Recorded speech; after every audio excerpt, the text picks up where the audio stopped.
Hello everyone, welcome back to Isadora. It's really great to be back. If you're new to the channel, welcome. If you've been viewing the channel, welcome back. So today I've spent a better part of my morning just looking through different wedding videos. Is it just me, or like most of the new generation videos actually look like they're going out clubbing? I don't know, it might just be me, right? But a lot of them look like people are out clubbing. It doesn't really look like a wedding. I mean, the whole point of weddings used to be like, it was supposed to represent some sort of purity and, you know, and all that. But anyway, I'm old school, so it's the new thing people are doing today. But I still like that virgin bride look. If it's just me, it might just be me anyway. But I also wanted to use this opportunity to wish my girl a very, very happy married life. I can't wait to see you in your dress. I mean, that's really the highlight for me. I can't wait to see you in that dress, and I wish you a happy married life. So today I wanted to talk about different types of spouses. I mean, that's why I spend the better part of my morning actually watching all this video and everything. And we all need to agree that the spouse we choose in life can either make or break us, can either be a tool to our success or a tool to our downfall. Let me give you an example, right? Imagine you're like a surgeon and stuff, right? And you pick a spouse that doesn't really understand that lifestyle. And maybe you're on call, you get to they call you in any time of the day. You're a surgeon, right? And you get back home, instead of your spouse giving you a lot of time to relax or a bit of time to relax, they start arguing with you. Oh, you've not been home, you don't spend time with me, are you having an affair, are you doing this, are you doing that? That can generally make you make a mistake at work, right? If you're under so much pressure and under so much stress at home, do you understand? That can put you under pressure at work and you might make a mistake or something. Do you understand? Or, I mean, let's be honest, right? I'm talking about Hollywood celebrities, right? There's been some A-list Hollywood celebrities that their careers have taken a downturn based on the spouse they picked, right?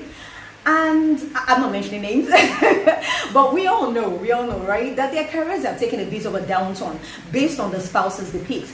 And I was also watching an interview, and there was this athlete that was talking about he would have given up like a long time ago, and he would have forgotten about the whole thing if not for the spouse he chose. That the spouse was constantly encouraging him, pushing him, do you understand, and everything. And today is like A-list, athlete. So we need to agree that we have to be very careful about the spouse we choose in our lives, do you understand? Because this can be a major factor to either our success or our downfall. So let's look at the different types of spouses we have. And trust me, I didn't make this up. I didn't make it up.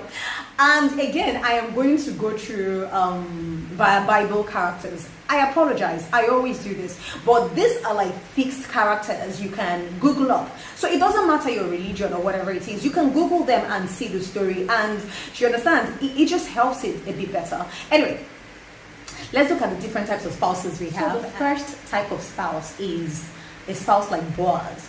This is the ideal lover. Now, you can Google it, like I said. If you go into the Bible, Boaz can be found in the book of Ruth. Like I said, this is their ideal man, right? Ideal lover. But I'm not really talking about man or woman. I'm talking about either way right now. So, what did Boaz represent? So Boaz in the book of Ruth was like a king's man to Naomi and her daughter-in-law Ruth. So Naomi had lost her husband, her sons, but her daughter-in-law, one of them left. The other one, Ruth, actually said to her, don't worry, I'm going to go with you wherever you go. So anyway, so they went back to Naomi's hometown, and so Naomi had encouraged Ruth, okay, you can go into this person's farm and till the farm. He's part of our king's men. And that person happened to be Boaz. So as soon as Boaz saw her, I mean, he was wondering, okay, this beautiful woman, she seems hardworking and everything. Instantly, he told all his workers, no, let her get whatever it is she wants. Give her extra to take to her mother-in-law. And then because of all that, Naomi now thought, okay, hang on a second. This woman, let me help her out. She's a good daughter-in-law. Okay, this is what you do. When next you go to Boaz's place, go to him, sleep by him, or whatever it is. And as soon as Boaz saw her, he wanted to cover up her shame, right?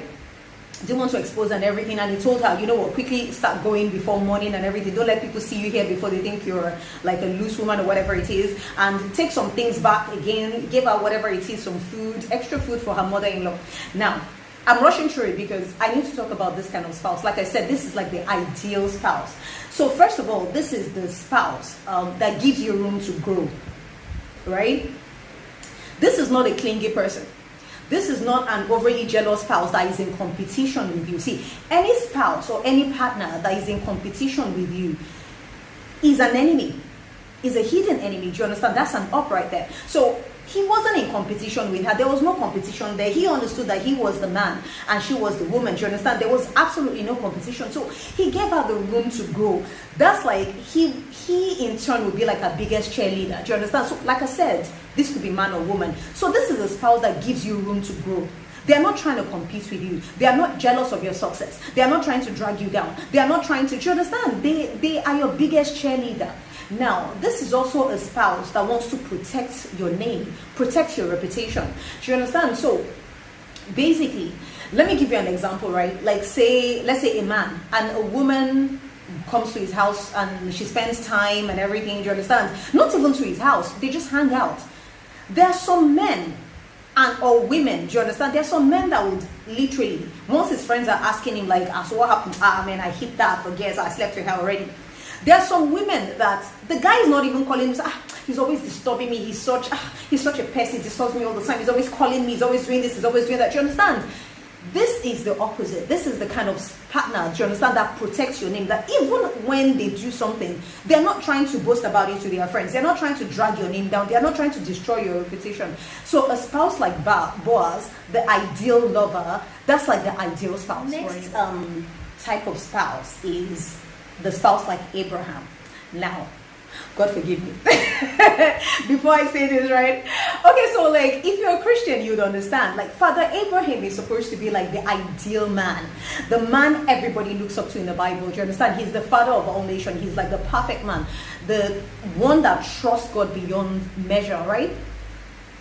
Okay, as a spouse, he will be called the yes man, the simp. Like I said, this is not limited. This is not about man or woman, but I'm just going from a man's point of view, right? It's easier that way. So apply it to your life as it fits. So as a spouse, he's like the simp, right? The yes man. Let's look at him as a spouse. So Sarah, his wife, she had not conceived after such a long time. And then Sarah comes to him and says, okay, so I haven't conceived. Why don't you sleep with my maid and she'll get pregnant for you? And he's like, yes, dear. I mean, for a lot of men, that might be a dream, right? Okay, fine. So he goes, oh, okay, dear. Now, the maid sleeps with him and she did conceive. After conceiving, she started being rude to Sarah, right? And he goes, I think she had a child or something, but she was being rude and everything. And then she comes back to him to say, oh, so the maid is being rude. I want her kicked out. Yes, dear. I mean, at the end of the day, that maid has his child. Do you understand? That maid is carrying his child. He goes, yes, dear. Trust me, for a lot of women, this is a lot of women's dream. A lot of women would love this kind of spouse. But at the end of the day, you also want a man that has a mind of his own, that can put his foot down, right? So, I mean, after she had conceived, and I think Sarah as well had conceived. So as soon as Sarah conceived as well, she goes back to him to say, oh, okay, so baby, I've conceived now. So now that I have my own child, you can kick out this maid and her child. And he goes, yes, dear. I mean, at the end of the day, right, the Holy Spirit did tell him to listen to her, do you understand, and not to argue with her. But he kept saying, yes, dear. Do you understand? Oh, yes, dear, yes, dear. At the end of the day, right, either way you want to look at it, that maid is carrying his child. What if that child almost died because all they gave the maid was like a flask and sent her on her way, and then she got to the wilderness, there was nothing to eat or drink, and the child was about to die. Do you understand? So that child almost dies. If you're looking at it in today's world, that's so unfair. That's his child at the end of the day. Do you understand? That's a part of him. And he just kept going, yes, dear, yes, dear. Now, I'm not even going to go to the part where he had tied up his son for a sacrifice. Don't get me wrong. Like I said, he's the epitome of faith, right? That every Christian looks up to as the epitome of faith. But don't you get to wonder, like, what would he have said to the son? I mean, how would you explain what happened to the son after that? I'm just saying, do you understand? I mean, he heard the voice of God and it tied up his soul. What would he have said to his son after that? I guess God will make the son forget or whatever. But this is the kind of spouse, if you want to liken it to today's world, that it's just yes man. Do you understand? Or yes woman. Oh, jump. And then they ask you, oh, how high? Do you understand? They are not questioning anything. They are not putting their foot down. They are not, do you understand? Like I said, this may be ideal for a lot of women, but you also want a spouse that is strong enough to put their foot down. You also want somebody that is strong enough to lead the home. Spouse like Vashti. If you remember Vashti from the book of Esther, right? So Vashti, beautiful, elegant, everything. Do you understand? The king's wife. And the king wanted to show her off to his friends. And then he said, oh, he sent somebody. Okay, go and call Vashti. Tell her to come and meet my friends and everything. I mean, he was having an event, he was having a party or something, and she was also holding her own party with her own friends. So he had said, okay, go and call her, let me show her off and everything. And she just sent a message back like, I don't have time, I'm not coming, or whatever it is. To the extent that the other king's men and everything had to say to the king, you have to demote this queen and look for another queen, right? If you want to liken it to today's world, so this is the sort of spouse that you're nothing when they're amongst their friends. So you can start to call them or whatever it is. As long as they're amongst their friends, you become a thing of ridicule. Do you understand? They try to drag you down to make themselves feel better, especially when they're amongst people. So this is the kind of partner or spouse. Do you understand? This is not somebody you want in your life. Do you understand? Because once you turn your back and you're not there, or they're around their own circle of people, then you become a thing of ridicule. Then they start to make fun of you. Then they start to talk down on you. If you're calling them like, what's wrong with, why is this person calling me? Why is this? Do you understand? Then they come behind their back to make amends with you, or to lie to you, or give you explanations, or whatever it is. That's not a really good partner. Spouse like Solomon. I mean, for a lot of women, this is perfect. He's rich. He's so rich, like the wealthiest person ever. He's so blessed because he was the only person that was allowed to build God's temple. He was the wisest person ever. Do you understand? He seems like an ideal lover. Do you understand? Rich, everything. But if you want to look at him as a spouse, he's a liability. That's the God's honest truth. Let me tell you why. Now, this man was recorded to have had, I think, 1,000 wives and like 300 or 400 concubines or whatever it is. Do you understand?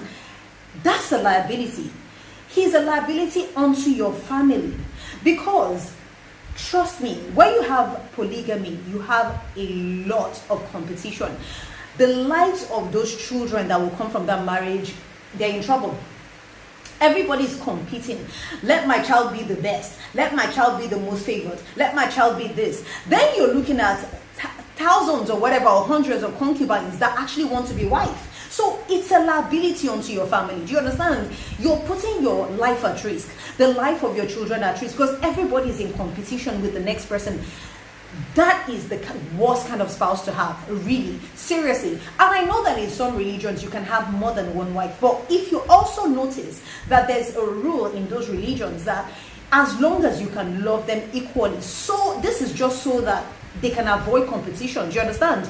That's the thing. So a spouse like Solomon is a major liability, is a high risk liability. As much as he has money and his wife and his wives and everything, it was also the women, the excessive women, that ruined him at the end of the day. Next type of spouse is a spouse like Bathsheba. Now, a lot of people might not remember Bathsheba, but this is, I can't remember her husband's name, maybe Uriel or something. But King David saw her. Obviously, she must have been gorgeous, right?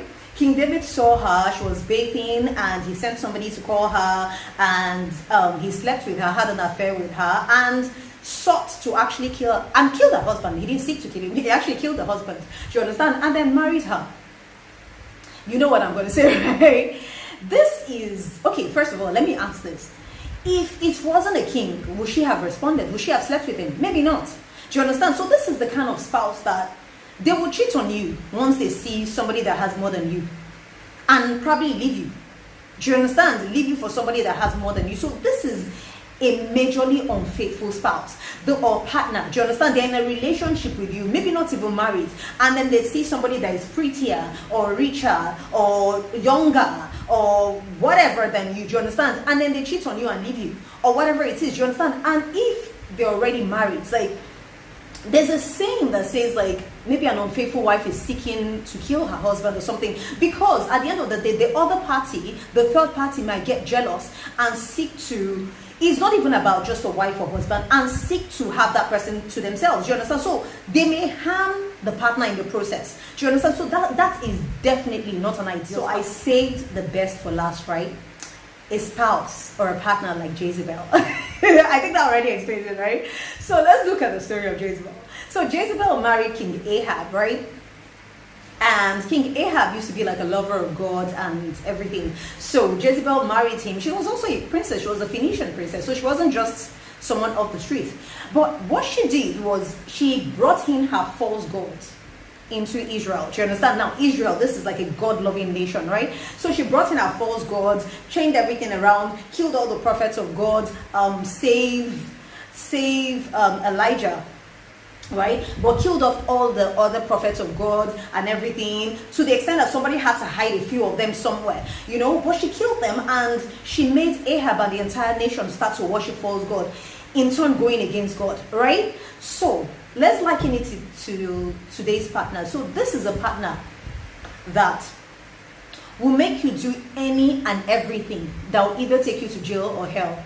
They don't care, as long as it pleases them, as long as you're bringing money back to them, as long as they get to spend the money or whatever it is. But remember this, that when you're going down alone. They're not doing it with you, because it's not love. Do you understand? Anyway, so what's it called? Let me give you a good example, right? There was this text message that was flowing on social media, and it was about okay, so there was like a sugar mommy, right, that had sent a text message to her sugar baby, and you know, and she had said, so she was like, oh, that your lazy, useless, nonsense girlfriend or whatever, watch her shoe size. Do you understand?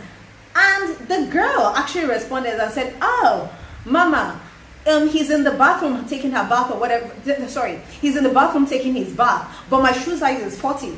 So this is a woman that does not mind, who pimp out her man, do you understand, so that he brings money back for her. Or a man that pimps out his woman. Do you understand? So some men will say, oh, maybe you should go and seduce that guy. Oh, I'm not saying sleep with him, but you can just seduce him, so that we can get that contract. I mean, that's like, do you understand? They will make you go to hell or jail for their own selfish reasons. So this can be a woman that you don't have money. They will tell you you're in trouble. Go and do this. Go on. I don't care what you do. Steal from people, defraud people, whatever it is. As long as you bring back money for me, I don't care what you do. I just want to have that money. I don't care what you do. I need money. Do you understand? And guess what? When you're going down alone, because they are on to the next. They don't love you. They just know that you are a codependent. You are codependent on them, because you cannot put your foot down. You can't do without them. Otherwise, you won't put yourself in jeopardy or put yourself in danger to please another person. So anyway, these are all the types of spouses. And like I said before, whoever we choose in life can either be a major factor to our success or our downfall. Do have a beautiful, beautiful, beautiful week. I love you all. Namaste. Bye.